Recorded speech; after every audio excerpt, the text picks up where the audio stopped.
वहां जो कुछ भी घटनाएं घटी, 11,000 से ज्यादा एफआईआर की गई है। मणिपुर छोटा सा राज्य है। भारत के गवर्नमेंट की रचना पे भरोसा करना, ये इसमें से अनुभव होता है और आज हो रहा है।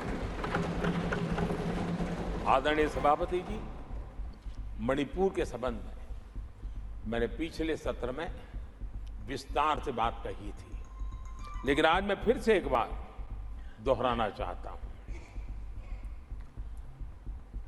मणिपुर की स्थिति सामान्य करने के लिए सरकार निरंतर प्रयासरत है। वहां जो कुछ भी घटनाएं घटी, 11,000 से ज्यादा एफआईआर की गई है। मणिपुर छोटा सा राज्य है। 11,000 एफआईआर की गई है। 500 से ज्यादा लोग अरेस्ट हुए हैं। आदरणीय सभापति जी, इस बात को भी हमें स्वीकार करना होगा कि मणिपुर में लगातार हिंसा की घटनाएं कम होती जा रही है। इसका मतलब शांति का आशा रखना, शांति पे भरोसा करना संभव हो रहा है।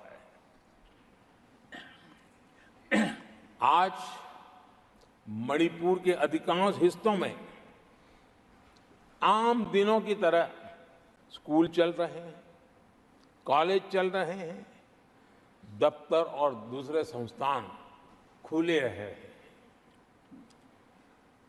आदरणीय सभापति जी, मणिपुर में भी जैसे देश के अन्य भागों में परीक्षाएं हुई, वहां भी परीक्षाएं हुई हैं और बच्चों का अपनी विकास यात्रा जारी रखी है। आदरणीय सभापति, केंद्र और राज्य सरकार सभी से बातचीत करके शांति के लिए, सौहार्द रास्ता खोलने के लिए लगातार प्रयास कर रही है। छोटे छोटे इकाइयों को जोड़ करके इन ताने बाने को गूंथना एक बहुत बड़ा काम है और शांतिपूर्ण तरीके से हो रहा है। बीते समय में पहले की सरकारों में ऐसा नहीं हुआ है। गृह मंत्री स्वयं कई दिनों तक वहां रहे हैं। गृह राज्य मंत्री हफ्तों तक वहां रहे हैं और बार बार वहां जाकर के संबंधित लोगों को जोड़ने का प्रयास करते रहे हैं। आदरणीय सभापति जी, पॉलिटिकल लीडरशिप तो है ही, लेकिन सरकार के सभी वरिष्ठ अधिकारी जिसका जिसका इन काम से संबंध है, वे लगातार वहां फिजिकल जाते हैं, लगातार वहां संपर्क में रहते हैं और समस्या के समाधान के लिए हर प्रकार से प्रयासों को बल दिया जा रहा है। आदरणीय सभापति जी, इस समय मणिपुर में बाढ़ का भी संकट चल रहा है और केंद्र सरकार राज्य सरकार के साथ मिलकर के पूरा सहयोग कर रही है। आज ही एनडीआरएफ की 2 टीमें वहां पहुंची है, यानी कि प्राकृतिक मुसीबत में भी केंद्र और राज्य मिलकर के मणिपुर की चिंता कर रहे हैं। आदरणीय सभापति जी, हम सभी को राजनीति से ऊपर उठ करके वहां की स्थिति को सामान्य बनाने में सहयोग करना चाहिए। ये हम सबका कर्तव्य है। आदरणीय सभापति जी, जो भी तत्व मणिपुर की आग में घी डालने की कोशिश कर रहे हैं, मैं उनसे आगाह करता हूं कि ये हरकतें बंद करें। एक समय आएगा मणिपुर ही उनको रिजेक्ट करने वाला है, ऐसे लोगों को।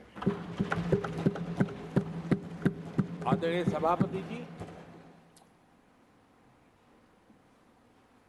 जो लोग मणिपुर के इतिहास को जानते हैं, मणिपुर की घटनाक्रम को जानते हैं, उनको पता है कि वहां का सामाजिक संघर्ष का एक लंबा इतिहास रहा है। उस संघर्ष की मानसिकता की जड़ें बहुत गहरी हैं, इसको कोई नकार नहीं सकता है। और कांग्रेस के लोग ये न भूले कि मणिपुर में इन्हीं कारणों से 10 बार राष्ट्रपति शासन लगाना पड़ा है। इतने छोटे से राज्य में 10 बार प्रेसिडेंशियल रूल लगाना पड़ा है, राष्ट्रपति शासन लगाना पड़ा है। कुछ तो मुसीबतें होगी और ये हमारे कालखंड में नहीं हुआ है। लेकिन फिर भी राजनीतिक फायदा उठाने के लिए वहां पर जिस प्रकार की हरकतें हो रही है,